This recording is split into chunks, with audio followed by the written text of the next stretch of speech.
If you're using AI to code, your apps and projects will have security flaws that can cost you thousands of dollars. I'm going to show you 9 of the most common ones, simulated in my own app, and I will show you how to avoid every single one of them, plus an easy way to catch all of them automatically so you don't need to worry about it anymore. Let's go. If you have built your own app or added any functionality, then you're most likely using APIs. So this can be, for example, Google Maps, OpenAI, OpenRouter, Replicate, Stripe, whatever it is. And from the outside, everything looks fine and the app works and the users are happy. But when you look into the console, then you will see the problem. Because here you can see all of the different API keys exposed. So this, for example, as we talked about, Google Maps, Mapbox, OpenAI, Stripe. Now this here is the absolute worst case. The keys are being logged to the console, but even without the logging, if you hand the key to the client in your JavaScript code, then it's exposed and, anyone can find it. And what happens then? Well, somebody is going to write a loop, for example, and burn through all of your credits. Or if you have recharging, then it can cost you thousands of dollars overnight. And the very important fix that you need to do is to never put your API keys into the front-end code. You have to set up a small backend, for example, or you can also use edge functions from Supabase, for example. So your front end talks to the server or the function, and the server talks to the API. So the key never leaves your server, it never gets to the front end. And to avoid this in general, always ask your coding agent, are any API keys exposed to the client?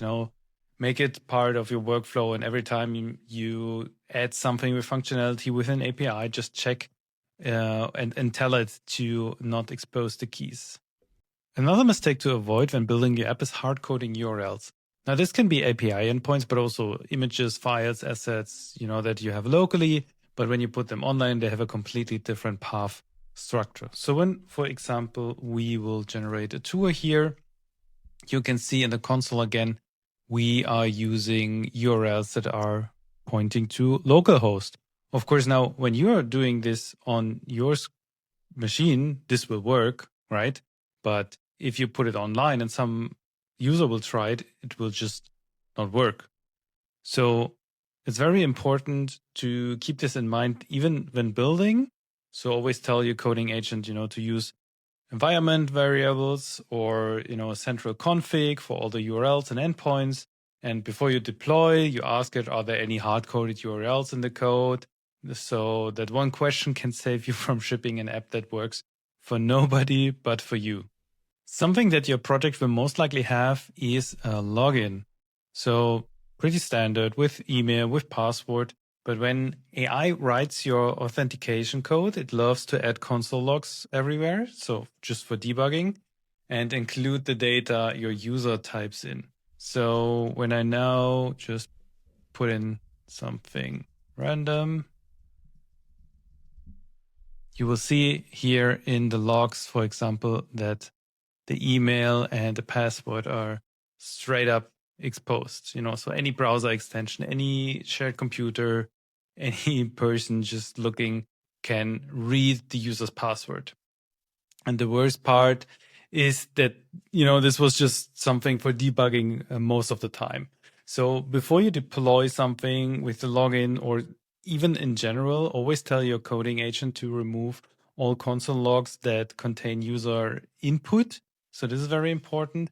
And of course, especially credentials. So you can also just tell it to never log sensitive data, of course, but in case, before you launch anything, let it test again. Are there any credentials in the logs? Now I want to show you a way how to do all of this automatically. So it's actually much easier and you can use a free MCP. It's called Test Sprite and they explain everything on the side. So it's quite easy to actually install.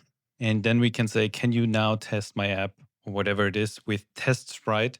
And this will trigger the MCP. And you can see here, it comes with the test configuration, something you just set up once. So the MCP actually knows what your project is about.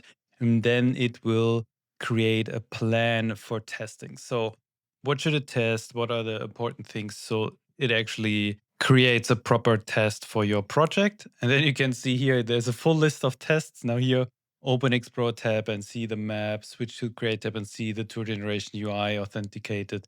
And, all of those different tests will all be done automatically for you.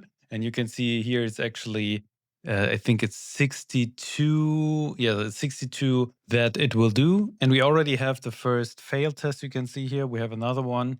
And let's see, there's also one that passed. So you can go then into detail and you can see every step. So this is a past one. You can see the screenshots. You can see even video recordings if it's fitting. And you can see every step that worked or did not work. So if we, for example, look into another one that failed, you can see here, right, the different steps again. You can see that the first steps, they worked. So the first and the second one, and then the third one you can see is red because it actually failed. So this is quite easy testing. You can do this automatically and you don't need to do everything by yourself, and makes it a lot easier. If you want to try it out yourself, the MCP is always for free. You can use it, but they also have a starter package with higher quality models. So if you use my link in the description, then the first month is also for free, and it will just automate all of your testing and makes it much easier for you. If your app stores any kind of data, user profiles, orders, tours, content, it's talking to a database. And the way your AI builds this database queries can open massive security holes in your app. So for example, if I click on a tour here, then you can see this query. The app takes the tour ID and just pastes it straight into the command that talks with the database. No protection, nothing. Now, here that might be okay because, no user can input something, but what if it's an input and now someone, instead of an ID or a normal thing that you would expect, types in a database command? For example, like delete all tours or show me every user email, password, all the important data that you could find in such a database. So that's called an SQL injection, and pretty much means that someone will take over your database through your app. The fix is to never paste user input directly into a database command, and you tell your coding agent to always use safe query methods where the input is treated as data, so not as a command. And then you just ask it, can any user input end up inside a database query? And if the answer is yes, this is a problem and needs to be fixed. Now, if your app has any kind of input field, so it can be, for example, a chat, a comment section, a search bar, and it displays what the user types back on the page, then you need to be careful. So we can look here, just show the text, and then you can see the problem in the logs again. So the app takes whatever the user types and inserts it directly into the page using inner HTML. Now that sounds harmless maybe at the start, but what if someone types actual code into the message? So like a script, like stealing cookies, for example, redirects to fake login page or runs crypto mining, or so many different things that can be done. It's called cross-site scripting, and it means attackers can run the code inside your app on your user's device. So any input field, you have to be very careful, and you need to tell your agent to never use the inner HTML with the user input. Use text content, or it needs to sanitize the input before rendering it. And, then you ask it, is there anywhere in the app where users' input gets inserted into the page without being cleaned first? Because any field, and I know this doesn't look like a problem at the start, but any field can be used to insert code, and this can harm your user, the app, many different possibilities. So your app has an API endpoint that it's using to deliver data. So for example, profiles, orders, any private content. But do you also check if the one that is asking is allowed to have this information? So for example, if we click on a tour again, just as a little example, so we're not requesting any authorization. Again, like this example here is just for demo purposes, and it's maybe not as bad, but if someone knows the URL of your API and can call it directly and get whatever data they want, that's a problem, because it can also be for payment related things. So it's important to find out if the person or the one that is requesting the information is also allowed to get the email, the private tour, the payment information, because otherwise it's all there just public. So the important fix is every API endpoint that returns private data needs to verify who is making the request. Tell your coding agent to add authentication to all of the endpoints and ask then, are there any API routes that can be called without a valid token? So that's a very important question. And if something is accessible, without the login or without a refresh token, this is pretty much accessible for everyone. And this is a big problem. This one is a mistake that I also had to learn the hard way. So if you're using any kind of APIs, maybe OpenAI, or you're using Google Maps for directions, or like pretty much any call that costs you money, and there is a direct way to trigger it. So for example, here in the app, it would be to generate a tour in a city. Now, I as a human maybe just press once, but if someone wants to hurt you, wants to cost you a lot of money, they can press the button many, many times in just a second, what a human maybe can't do, but a bot can do. So now what could be that someone, does nearly 5,000 requests for this, and, it gets triggered every time because there's no rate limit. So there's nothing preventing anyone, from hammering your API over and over. And this is a very important attacking angle from someone who wants to harm you, because it can generate a lot of cost. You would just wake up, with a $10,000 bill from OpenAI. I mean, because OpenAI also has rate limits themselves, but they are quite high. So this can actually be a problem. So it's important that you tell your coding agent to add rate limiting, to those endpoints where user triggers something, for example, anything that is related to cost and to any external API pretty much. So a simple rule is like 10 requests per minute, but you can also do like a timeout, for example.